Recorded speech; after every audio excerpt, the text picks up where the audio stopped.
네, 오늘 함께 읽은 이 시편 119편의 말씀을 통해서 또 하나님께서 우리에게 2024년도 마지막 주일에 주시는 은혜를 함께 깨닫기를 원합니다. 제가 성탄절 전날 체해가지고요, 7끼를 못 먹다가 어제 밥을 먹고 지금 입이 계속 마릅니다. 그래서 제가 입이 계속 말라서 이제 말이 조금 그런데 조금 양해를 해주시면 감사하겠습니다.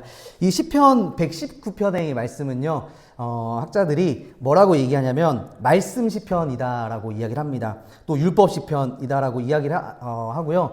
또 어떤 사람들은 이 시편이 아주 아름답게 짜여져 있는 시편이다라고 이야기를 합니다. 시편 119편은 성경에서도 가장 긴 절, 176절까지는 긴 절을 가지고 있는 시편인데요. 이게 왜 176절이 되었냐? 이제 성경학자들이 찾아보니까 이 아크로틱 시편이라고 부르는데 알파벳 시편이라고 해서 히브리어 알파벳을요, 총 22자인데 그거를 8절씩 이렇게 아름답게 8절씩 이렇게 쓰다 보니까 176절까지 그렇게 시를 썼다라고 이야기를 합니다. 마치 이런 거예요. 예전에 어렸을 때 우리가 뭐 유치원이나 집에서 뭐 아이들에게 공부를 가르칠 때 기역, 니은, 디귿 이렇게 순서에 맞춰서 어떤 주제에 대해서 우리가 글을 써오라고 할 때가 있잖아요. 예를 들면 뭐 교회에 대한 주제를 주고 아이들에게 글을 쓰라고 하면 예를 들면 이런 거예요. 가장 아름다운 곳 교회라고 할 수 있잖아요. 그러니까 기억으로 시작하는 걸로 시작을 하는 죠. 그리고 누구나 함께 올 수 있는 교회. 니은으로 시작을 하는 겁니다. 그리고 다 함께 예배하는 곳 교회. 이런 식으로 히브리어 알파벳 순서로 이렇게 이 시편 119편이 기록이 되어 있다라고 합니다. 그래서 오늘은요, 이 함께 읽은 오늘 8절의 이 알파벳에 해당되는 성경 구절을 통해서 하나님이 우리에게 주시는 은혜를 좀 깨닫기를 원하는데요. 105절 말씀 먼저 보시면요, 등이라는 말이 나옵니다. 우리 한글 성경에는 등이라고 시작을 하지 않지만 히브리어 성경은 등이라고 먼저 시작을 한다라는 거예요. 그리고 한번 표시를 해보면 좋을 것 같습니다. 106절에서 맹세하였다 이렇게 시작을 합니다. 맹세하였다. 그리고 107절에서는요 고난이라는 말이 등장을 합니다. 108절에서는 자원재물이라는 말이 등장하고 109절에서는 생명이라는 말이 중요합니다. 그리고 110절은 놓았다라는 말이 중요하고요. 111절은 삼았다. 112절은 기울이다라는 말로 성경이 시작을 하고 있다라는 것입니다. 먼저 오늘 이 시편 기자는요, 하나님의 말씀을 표현하면서 105절 말씀 보니까 하나님의 말씀이 등이다라고 표현을 하고 있다라는 거예요. 여러분, 등은 언제 사용됩니까? 등. 우리 교회도 등이 아주 많죠. 등. 이 등은 어둠을 밝힐 때 사용하는 것이 이 등입니다. 곧 빛이라고 할 수도 있습니다. 하나님의 말씀은요, 이 등처럼 빛처럼 어둠을 몰아내고 빛을 가져오는 것이 바로 등이다라는 거예요. 태초에 하나님의 말씀으로 세상을 창조하실 때 흑암이 깊음 위에 있었는데 하나님께서 빛이 있으라 이렇게 말씀을 하시니까 온 세상이 환하게 밝혔던 것처럼요, 이 등, 빛이라는 것은 세상을 밝게 비추는 것이고 또 어둠을 몰아내는 것이 바로 빛입니다. 여러분, 우리도요, 인생을 살아가다 보면 정말 어둠과 같은 긴 터널을 지낼 때가 있습니다. 지금 그 터널을 지나가고 계신 성도님들도 분명히 있을 거예요. 그럴 때 성경 말씀은요, 하나님의 말씀이 우리의 등이다라고 우리에게 알려줍니다. 우리의 등이 될 줄로 믿습니다. 여러분, 운전하다 보면요, 고속도로를 긴 터널을 지날 때가 있잖아요. 뭐 100m, 200m 이런 터널 지날 때는 아무런 상관없지만 막 몇십 킬로 되는 그런 터널을 지날 때가 있습니다. 그런데 한 10분, 20분 그 터널을 지나다가 보면 끝이 보이지 않아요. 이 헤드라이트를 끄면 끝이 보이지를 않습니다. 그래도 몇십 분을 그대로 그 어둠을 뚫고 참고 가다 보면 저 앞에서 이제 아주 작은 빛이 보이기 시작한다라는 거예요. 근데 이 아주 작은 빛이요, 조금만 더 가면 점점 커지고 환해지고 결국 터널을 빠져나올 때가 있다라는 겁니다. 우리의 인생에도요, 하나님의 말씀은요, 등이고 빛이신 줄로 믿습니다. 하나님의 말씀은요, 그래서 우리가 늘 주님 앞에 우리의 마음을 드릴 수 있는 그 곳이 되어야 한다라는 것입니다. 하나님의 말씀이 있는 곳, 빛을 따라 살아야 하는 저희가 다 될 줄로 믿습니다. 터널에 들어가서요, 그 빛을 따라서, 희미한 그 빛을 따라서 따라가야지 나갈 수 있는데, 내가 더 빨리 나가겠다고, 다른 차들보다 더 빨리 그 터널을 빠져나가겠다고 옆에 가드레일 들이받고 어디 다른 데로 나갈 수 없는 것처럼요, 우리는 하나님 말씀의 빛, 그 등불을 따라갈 줄로 믿습니다. 106절에서의 시인은요, 또 이렇게 이야기를 합니다. 시는요, 하나님의 말씀을 지키기로 정하였다라고 합니다. 맹세하기로 정하였다라고 기록을 합니다. 하나님의 말씀은 내 발의 등이시고 우리를 인도하시는 그 말씀이신데 그 말씀을 지키기로 정하는 것이 우리의 신앙인들의 고백인 줄로 믿습니다. 그런데 여기서요, 이 굳게 정하였다라는 말을 제가 찾아보니까요, 이건 스스로 내가 하나님 말씀을 지키겠다라는 이 고백이 아니라 이거는 어떤 것에 의해서 내가 정할 수밖에 없었다라는 뜻이에요. 수동태로 되어 있습니다. 이게 어떤 것에 의해서 내가 정해졌다라는 거예요. 그러니까 하나님의 말씀을 우리가 스스로 지키는 것이 아니라 무언가 그 말씀을 지키게 하는 동기가 있다라는 것입니다. 이 시편 기자가 하나님의 말씀을 지키고 맹세할 수 있도록 했던 그 동기가 무엇일까요? 그 동기가 107절 말씀에 나옵니다. 107절 말씀 보시면 이 시편 기자의 상황이 어떤 상황입니까? 고난이 아주 심한 상황이다라는 거예요.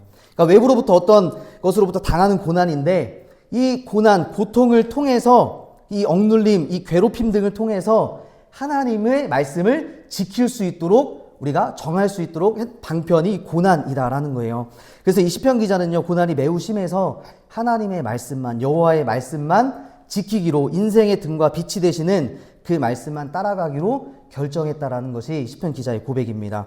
고난이요, 우리가 하나님 말씀을 지킬 수 있고 하나님 말씀을 붙잡게 하는 수단이라는 것을 믿으시기를 바랍니다. 그 말씀, 여호와의 말씀대로 나를 살게 해주십시오, 이렇게 고백하고 있는 거예요. 한편으로 말하면 주님, 이 고난에서 나를 회복시켜 주십시오, 그렇게 하나님께 기도하고 있는 기도입니다. 여러분, 그래서 우리의 삶에 찾아오는 고난은요, 누구에게나 찾아옵니다. 잘 사는 사람, 못 사는 사람, 세상에서 뭐 명예가 높은 사람, 지위가 높은 사람에게도 또 낮은 사람에게도 이 고난이라는 것은 찾아옵니다. 우리가 정할 수 있는 것이 아니에요. 그런데요, 이 고난, 우리가 이 고난을 대할 때 이 고난이 우리가 하나님 앞으로 나아갈 수 있게 하는 수단이다, 방법이다라는 것을 우리가 생각할 때 그 고난이 우리에게 힘든 것이 아니라 주님의 말씀을 더욱더 붙잡을 수 있도록 하는 원동력이다라는 것을 기억하시기를 바랍니다. 시편 기자는요, 계속해서 108절에서 이렇게 기도합니다. 여기 보면요, 하나님께 나의 자원제물을 주님 앞에 드리기를 원합니다. 자원제물, 그러니까 자발적인 예물을 하나님께 드리기를 원하는 건데요, 그 자발적인 예물은 뭐냐? 시인의 입에서 나오는 기도가 바로 자원제물이다라는 것입니다. 입으로 고백하는 믿음의 선포가 바로 자원제물이다라는 거예요. 이런 기도를 하나님께서 기뻐 받으시고 하나님의 말씀과 주의 공의를 우리에게 가르쳐달라고 이 시편 기자는 계속해서 기도합니다. 제가 히브리어 원문으로요, 주님, 나에게 공의를 가르쳐 주십시오라는 이 말을 제가 찾아보니까 이거는 명령형이에요. 이 시편 기자가 하나님께 명령하고 있는 거예요.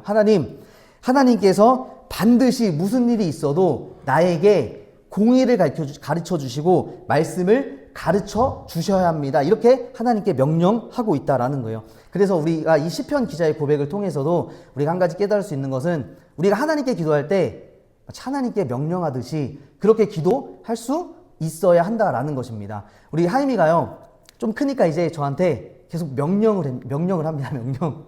제가 무슨 이야기를 하면 너 밥 먹어, 이렇게 이야기를 하면 하임이는 싫어, 안 할 거야, 아빠가 먹어, 이렇게 명령을 합니다. 예전에는 그냥 말을 듣거나 그냥 옹알이를 하거나 다른 짓을 했는데 너 화장실 지금 가 하면 지금 안 마려워, 이따 갈 거야, 아빠나 가, 이렇게 명령을 한다는 거예요. 근데 그 명령을 제가 듣고 뭐 기분이 나쁠까요?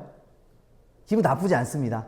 하나님께서도 마찬가지예요. 우리 자녀된 우리가 우리의 고난과 극심한 고통을 놓고 하나님께 기도하는 거. 하나님, 무슨 일이 있어도 당신은 우리의 아버지시기 때문에 우리에게 말씀을 가르쳐 주시고 공의를 가르치셔야 합니다. 그게 하나님 아버지의 의무입니다. 그렇게 우리가 기도할 수 있어야 한다라는 겁니다. 그런데요, 왜 이렇게 시편 기자에게 이 공의를 가르쳐 줘야 하냐면요, 109절에서 그렇게 고백을 합니다.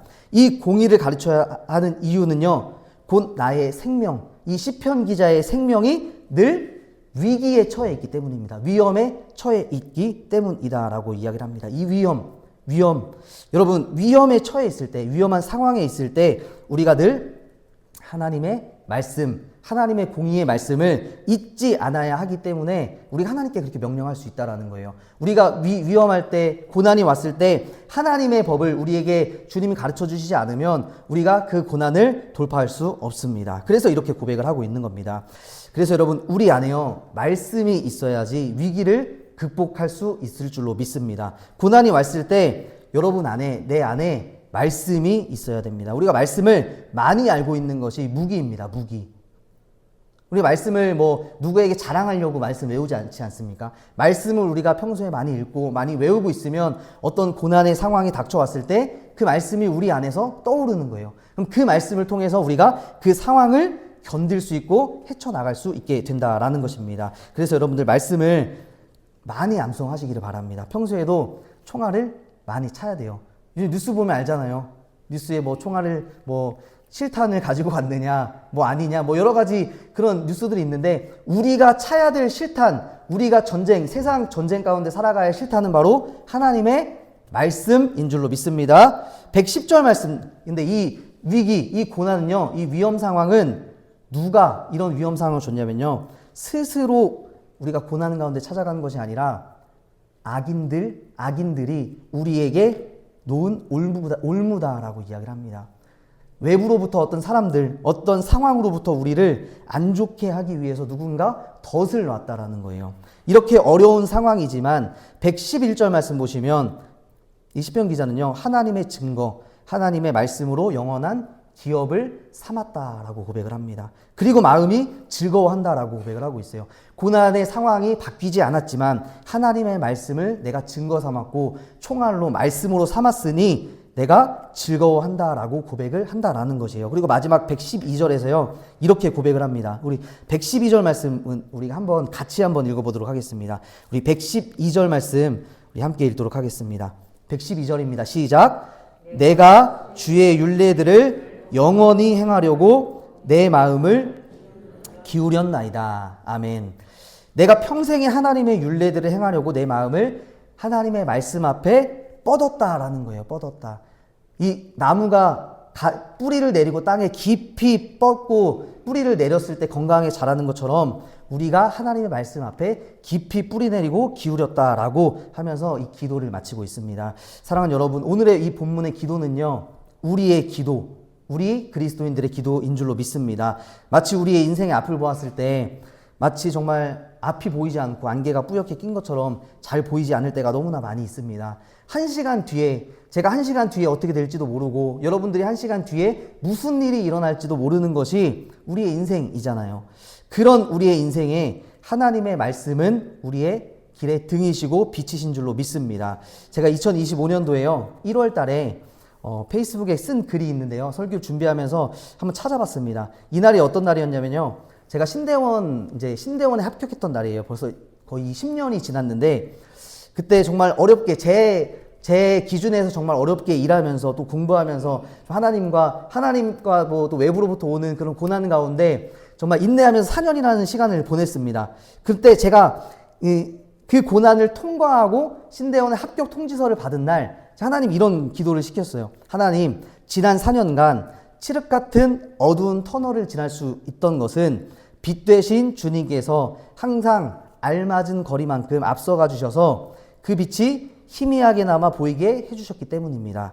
주님은 내 발의 등이요 내 길의 빛이니이다. 이런 기도를 했습니다. 그래서 제가 이 시편 119편 105절 말씀을 제가 제일 좋아하는 말씀입니다. 우리 카페 뒤에도 제가 말씀을 걸어놨는데요. 이처럼 하나님은요, 우리에게 빛을 보여주시는데 어떻게 보여주시냐면 형광등처럼 아주 환하게 우리의 인생 마지막까지 모든 것을 다 보여주시지 않습니다. 하나님은 우리에게 아주 작은 빛, 아주 희미한 빛을 우리에게 보여주시는 거예요. 그때마다. 그리고 우리는 그 빛을 보고 어둠 속에서 말씀을 따라서 하나님 앞에 순종하며 나아가는 것이 우리의 인생인 줄 믿습니다. 그 빛이 아주 희미하기 때문에요, 우리는 가다가 돌에 걸려 넘어질 때도 있습니다. 오른쪽으로 가야 되는데 왼쪽으로 갈 때도 있어요. 가시에 찔리기도 하고 어떨 때는 그 빛을 순간적으로 내가 잃어버려서 동서남북 어딘지 모르고 방황할 때가 있다라는 거예요. 그런데 한 가지 여러분 기억해야 할 것은요, 이 빛은 여전히 존재한다라는 것입니다. 빛이 사라진 게 아니라 우리가 잠시 그 빛을 보지 못하고 있다라는 것입니다. 무엇으로 빛이 존재하냐면 곧 하나님의 말씀으로 우리 앞에 존재한다라는 것을 기억하시기를 바랍니다. 그래서 우리 인생 가운데 찾아오는 고난 가운데 여러분들 말씀 굳게 잡고 지키시면서 나아가는 것이 바로 우리 그리스도인들의 삶인 줄로 믿습니다. 여러분, 우리는요 약한 존재잖아요. 고난이 찾아와야지 하나님께 우리의 자원 제물을 드릴 수 있습니다. 우리가 기도할 수 있어요. 우리가 고난이 없고요 평온하잖아요. 하나님께 기도하지 않습니다. 저희들의 모습이에요. 저의 모습이기도 합니다.